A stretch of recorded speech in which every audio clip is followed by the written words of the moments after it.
Scent Podcast. Cool. And we're live. Welcome back to You Deserve a Drink. It's been 2 weeks, but finally Rizzo and I were able to sync up together, and here we are. So what's up, Rizzo?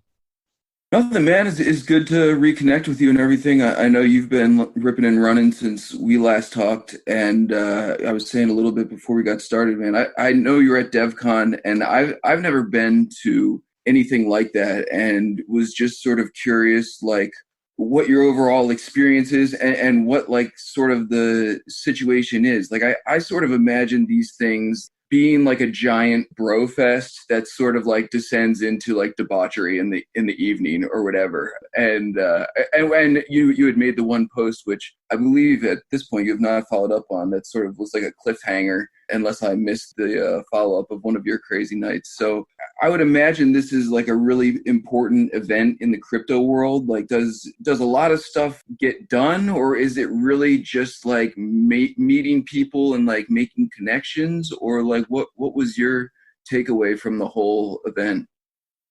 So these kind of like big gatherings, I think the best way to look at it is just a testing bed or a testing stage for these projects to get up in front of the whole community, or at least a large subsection of it, and present their ideas, what they've been doing, and then seeing what the reaction is. In between those sorts of presentations and discussions, there's a lot that happens in the hallways and then on the like offsite unofficial meetups that are going on. The offsite unofficial stuff, I think, is where a lot of the much more interesting conversation actually happens. Because if you follow like crypto Twitter, or if you're on Reddit and you follow any of the like crypto related subreddits, you can imagine what people would talk about at the actual conventions. You've probably seen right. a lot of their talking points. You've seen the actual presentations, but at the unofficial offsite meetups, like I went to the Metacartel meetup one night. I met a bunch of people from like Audius. I met a bunch of projects I'd never heard of before in the like infrastructure space, like super technical. But we also met up with Peter Pan and the Super Rare boys there as well. And those are projects that I'm most interested in. And it was super cool to be able to talk with both Johns from Super Rare and then Matt from Super Rare. And then Roy Neal from Audius was there. And we're just talking about the tools or the projects that I'm involved in, a whole bunch of people on Center are involved in, and just spitballing. We're just like, how are you going to build that out into a product? Just like picking their brains, and they're coming back. They're like, we're thinking about the same exact thing,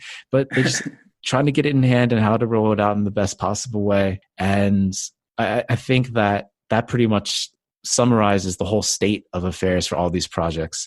There's a lot of cool ideas floating around in the ether. Everyone is thinking pretty much the same thing. But when it comes down to the project and product level, there's always the concern and trying to map out how to best implement and develop these products and functions and ideas, just because time is so limited. So in that vein, for Scent, within the context of DevCon, our main reason for being there in the first place was to meet up as a whole team, all 5 of us, sit down, heads down grinding, pump out a product roadmap for the next 6 months. We have a lot of awesome ideas that have been floating around. We've been floating out there in relation to the new Scent. And we just hammered out the timeline, what we're going to do this month, next month, December, January, February, all the way up until March. And speaking as a member of the team, I couldn't be happier with our progress there. The product timeline that we hammered out is super actionable. It really clarifies a lot of what I do week to week. So that was the most important part for us. But like you mentioned before, there's a whole lot of debauchery, which I also alluded to in that one post. It was a crazy night last night. Pavin and I, member of the Scent team, we got into some crazy shenanigans after going to a sake tasting with the whole rest of the team and then going out for karaoke. We found the most obscure back alley bar, and there is this character that was operating the bar, and then we somehow found ourselves in like the super downtown part of Osaka, like Duthenberry, I think it's called. Like there's a bunch of clubs, and it was a crazy, crazy night. And that was just one night out of many. But that was, yeah, I mean, for DevCon, it was a whole lot of presenting, a whole lot of talking at these unofficial meetups, and a whole lot of drinking and having fun with one another and squeezing in the work and just meeting all the other members of the community. I mean, I believe what you're saying, that a lot of like the real connections and real ideas are hashed out during the debauchery. I mean, they say the same thing. I don't golf, but I mean, it's like, common knowledge that like a lot of like, big business deals aren't worked out in the office. They're worked out on the golf course or whatever, when you have time to actually capture someone for 6 hours and pitch business ideas or whatever. So that's about what I envision. What is the sense team like level of notoriety relative to everyone else who's coming? Like, does everyone sort of like not really know each other until they're introduced, or is everyone like, hey, that's the Scent team, there's the super rare guys, or is the pond like much larger than that, or like, are you known out there when you go to something like this? So like Max is definitely, I mean, his face is out there all the time. So he's our most visible member of the team. There's a couple other projects there, like Super Rare, just because they have their faces up on their like Twitter handles. Like I can recognize them, but a lot of the other people are anonymous. So like it's only after the introduction, like, oh, I'm Matt from Scent. And they're like, oh shit, Scent. Then it's after the initial introductions when people are like, oh, I know your product. I'm on Scent. I signed up to that a while back. So that was pretty cool. And like everyone we meet in this space, everyone's heard of Scent. Everyone pretty much in this space knows about it. They've checked it out, at least signed up. So that's pretty much what I've come to expect. But like, I really want to get to the next level where it's like, oh shit, like, oh, I saw your post the other day. Like, yeah, you're Matthew on Scent. And I'm like, oh, you're MLibT. Oh shit, there you are. You know what I mean? Yeah, that's awesome, man. Well, while you were gone, I was doing my best to hold it down, throwing seeds around, and there's a decent amount of like cool stuff that was going on, and I was checking out your podcast with No Shot, which was really interesting for me to hear his whole like progression into this world and everything. Speaking of that, I heard that you actually completed his quest too. Is that right? Yes, man, and I got a trophy and like the whole deal. I'm so jealous. Oh, dude, I came in like this is like my wheelhouse. I love shit like this, like, puzzles, riddles, all this stuff. And honestly, I came in like very overconfident and late to the game because I had seen the post and I was busy. And so I seeded it quickly and went about my day and was hoping that there would be trophies left later on. So I came back to it, and fortunately there still were. So, I sat down and I'm like, I'm just going to knock this shit out in like 15 minutes and get my trophy or whatever. And I got like really wrapped up into it and I got sidetracked, and I was like still being cocky, and I had replied to the post. I'm like, dude, I'm stuck in this noodle room or whatever, and I'm pretty sure your shit is like glitching out or whatever because I can't get past it. And I've tried all the combinations and everything, because some of the answers I legit figured out the answers to. And then there was a couple of them where I had it down to 2, and I'm like, process of elimination got me to the next room. And then No Shot was like, oh no, I made like some bullshit paths that if you answer wrong, it'll send you to a unique room and on like, a bullshit path or whatever. So I doubled back, and then he's trying to be really nice. He's like, let me know if you need help. I'm like, no, dude, I don't want fucking help, man. I want to get this shit on my own. And so I'm wandering around this room. If anyone else is listening who's doing this too, it was the room with the cube on top of the cube. It was like a rainbow colored cube with a bunch of letters on it.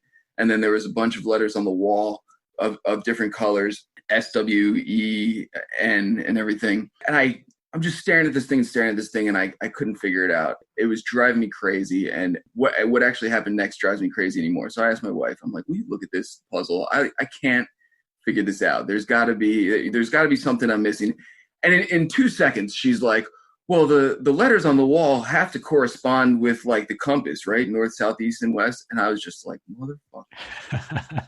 Because she did the same thing. There was a post like a long time ago where it was one of these like hidden objects things. And it was like, anyone who can find the something within like 30 seconds is supposed to have like superior intellect or something like that. And I found there's like a million other hidden objects in the picture. I found like every single one of them, but the one that you need to find in order to prove your smartness. And she did the same thing with that too. You found it in like 4 seconds. But what was really cool to me was what happened after that, because then she got sort of hooked into it, and and so then we sort of got onto the next room together, and which was a unique room because I had botched it up until that point, and figured out the path and eventually made it and got my trophy and everything. It was really loving the partnership with Skeeny and Puffin. I thought the incorporation of them was awesome, and you and I talked about, I really wanted one of those skull trophies, but was too late to the game to.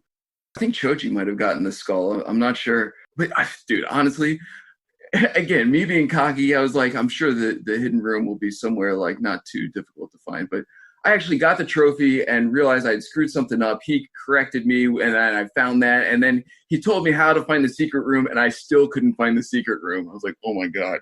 But coming back to one of the most interesting things was a couple days ago, my wife was like, when are another one of those things coming out? One of those quests or whatever. And she's like way outside of this space. I mean, I'd like drag her into it periodically just so I can like hear myself talk and stuff like that. But you and I were talking about like the gamification of crypto voxels and everything. And I'm like, this is a whole nother thing, scratching a different itch, because at no point in anything crypto related ever has my wife like spontaneously requested like more information or like.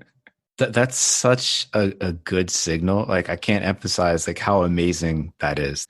I mean, based on our last conversation, I really think that introducing these other gamified, like not obviously crypto elements to the space is the best thing for it. That's really what it needs to drive forward into a broader adoption, right? Totally. Especially because the crypto aspect is like a byproduct of the actual event, right? You don't need to know anything about crypto to participate in one of these quests. And you end up getting into it and sort of falling into the community as a byproduct. But not only was I impressed with like how she was drawn into it, but also, I mean, the quest was legit. I mean, I don't know where he's coming up with his puzzles. I even am ashamed to admit that I got frustrated and tried to Google the answer to one, and then got frustrated with that because I couldn't even find the answer to it. That stupid cube room I was, Googling. I was like, rainbow cube, like all these keywords that were like pulling up nothing for me. So it was really, really interesting and challenging and well made and able to generate interest in people who don't care about crypto at all. So I was really, really impressed overall, and I'm proud to say that I do have a trophy. And I liked what No Shot was saying about having like a trophy case or some sort of thing in our profiles for NFTs or whatever, because after that, honestly, I was like, oh my God, we need NFT trophies for like all the things, right? Like, I don't know if we've had a follow-up about the Fantasy Football League, but I'm like, dude, the Cent Fantasy Football League should have Cent NFT trophies for the winner. Like, not that that's like an official thing, but I'm like. Same here. I mean, when I saw the initial Skinny Skull trophy, I was like, I really want that. But then the quest came out, and it was the weekend right before I went to Osaka. And I'm like, I was crunched for time, like from all angles, but I still managed to get into Crypto Voxels and get into the quest. And I'm like, there's no way. I mean, I just didn't have the time. But I mean, that motivating factor of that aesthetically pleasing trophy, that's so big.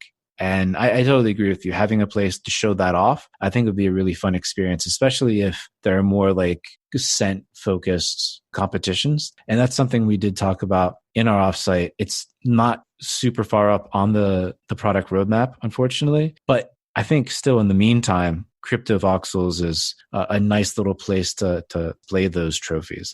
But you had brought up in the email we're throwing around ideas what to talk about this week. And then you wanted to highlight the increase in female crypto artists that we've been seeing on Scent, which I think is awesome. And I know you think is awesome too. So I just wanted to know, what are your thoughts on that? And why do you think that's happening? My wife is involved in the arts and everything, not specifically crypto art, but I do feel like in general, art is a female dominated space. But I honestly feel like it's really, really big for the space to get female artists on board, because it just, the crypto space and the tech space in general is just very male dominated. And we're missing out on half of the population because of that. But art bridges all gaps, right? And I like that a lot of the female crypto artists are doing feminine type of artwork. There was the crypto stilettos that were released. Michelle Simpson. Yes, thank you, Michelle Simpson. Onyx Mermaid has been putting some stuff out. Blackbox.art. The only way you're going to get more women involved in crypto is to get more women involved in crypto, and giving artists a chance to showcase their stuff that I wanted, and I have yet to purchase, but I was like, I sort of want one of those like crypto stilettos or whatever, just for like the novelty of the thing, just because it's so different than what we're seeing. And trust me, I like Skeeny's skulls and his like bone drawings and everything.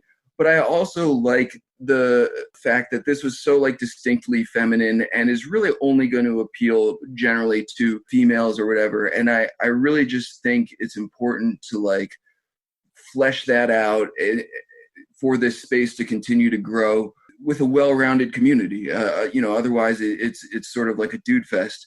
I think art and music sort of, we got Banjo Clara who pops up periodically. They're two industries that already have a lot of females in them. It's just how to bridge the gap into the crypto world. And honestly, I feel like Scent, makes that bridge reasonably easy to get across.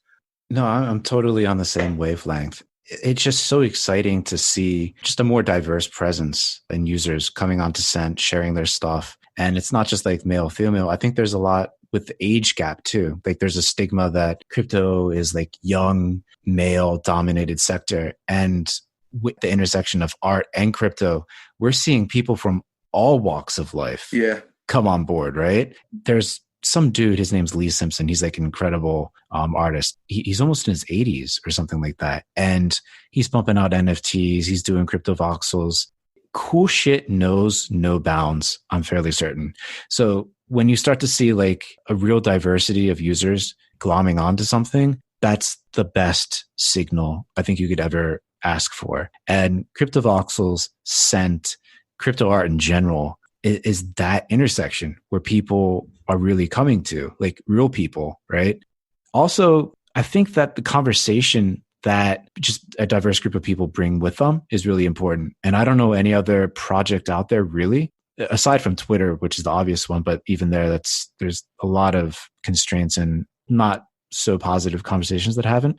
But just on Scent, the room for deep conversation is there. And I like when I see some really long threads start to unroll beneath posts, because I feel like the more that happens, just the more that people feel comfortable to come here, and that they'll find like their brothers and sisters in common interests that they can mingle with. Because once that happens, that's a huge lock-in effect. I think if we're able to build out the conversations even more on Scent, that will just prove to be a big lock-in for everyone, right? And it's not just a male-female thing. It's like, that's a great conversation. I got a lot of value out of that. I'm going to invest in it. You know what I mean? Totally. I totally agree with you. Having like that back and forth dialogue unroll is massive. To be frank, like in my opinion, the layout on Scent, at least on mobile, like doesn't lend itself necessarily to being able to easily see the the ongoing dialogue. There's like a lot of like framing and scrolling involved.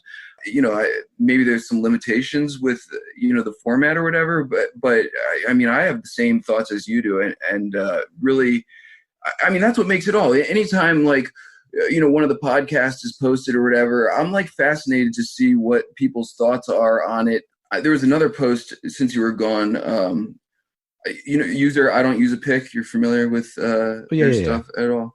Man, and he's had a couple like really long posts, and one in particular on thoughts on mental health and substance abuse that was like made me take a pause. I'm like, first of all, this dude is like a legit writer. This is like really, really well thought out and well written and like some deep stuff. It's one of few posts that I've actually like bookmarked to go back to, not just because it has some link or whatever, because I actually want to like go back and continue to read through it and everything. And it's something like that like, I know we share the same love of interesting perspectives on things that, yes, like hearing the replies is just as interesting as reading the post, especially being like a somewhat small, like close-knit community. Like, sometimes I'm genuinely interested in what Ewall has to say, or you know what I mean? Some of the people who respond to a lot of the posts with interesting responses and everything. So did you get a whole lot of opportunity to look through any interesting posts while you were gone? Or are you mostly, like you were saying, heads down grinding most of the time? My centerpiece of the week has to be like MLibT's physical / digital giants, where he has those nice little shadow figures that he'll send anyone who buys the actual digital NFT token of it. So I'm about to go scoop my own one right now, just because I don't have any like conversation piece art wise, like in real life. And even though it's like a super small, like 8 centimeter figurine, I just think that it stands out no matter where you would take it. Some people think it's really freaky looking. I think it's just like kind of cool. But having that up in my house, I hope me lead others down the crypto rabbit hole or something like that. I'm super excited about that. Totally, man. I mean, that's like bridging that gap that No Shot was talking about, referencing our conversation. Is like, what do you do with these, or how do you show them off besides just having them in your wallet or whatever? My centerpiece for the week was Zero Wolf Scent City. Did you get a chance to check it out? I've seen the updates. I haven't actually gone to the digital space, although I have heard that people are like already asking him to like how much the plots cost and things like that. Really? Oh, man, I'm like, this is so cool. I mean, it does sort of like fall in line with like some of the things that I hate about the space, like blowing up and everything. But since it's like specifically Scent City, to have like a digital space for Scent, especially like as Scent grows and gets broken down into like subcategories or whatever, to imagine that the crypto art district is over here. Rizzle's penthouse is like overlooking the water over there, come hang out, before we do the podcast or whatever. I don't know. It's just so cool. And I love it when people fully dedicate themselves to a project that they really don't stand to necessarily get rich or become a celebrity from. This is like straight up what seems to be like a labor of love from Zero Wolf. I'm sure he wouldn't be upset if he profited from it at some point or another. I love stuff like that. It's reminiscent of like No Shot's Quest and a lot of the other things that I've really liked. So very intrigued to see what comes next with that. Same here. I mean, although like maybe initially the main impetus isn't money or like monetary return, I think the interesting thing about doing things like that in this space is that if the space gets bigger over time, what Zero Wolf's doing, what No Quest is doing right now, they're just setting themselves up to become central figures in like this virtual reality digital economy of the future, where in No Shot's words, he'll become this digital craftsman, right? Where he's just going to be peddling out these digital goods to people that want them. I mean, I can totally see how he can make money from that.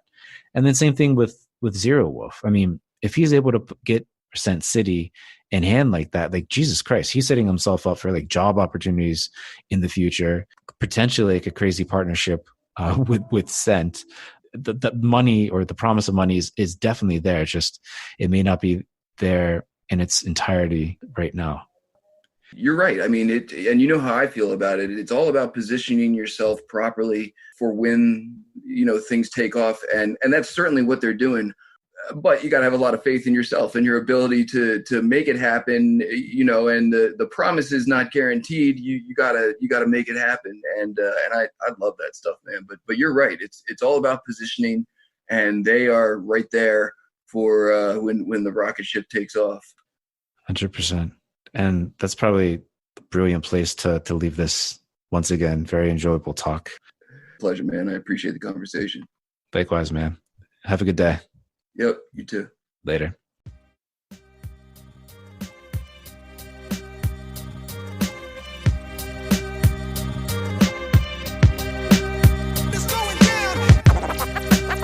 Scent Podcast.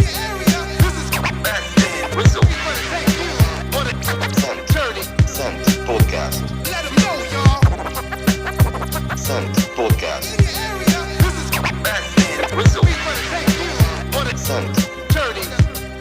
Cent Podcast.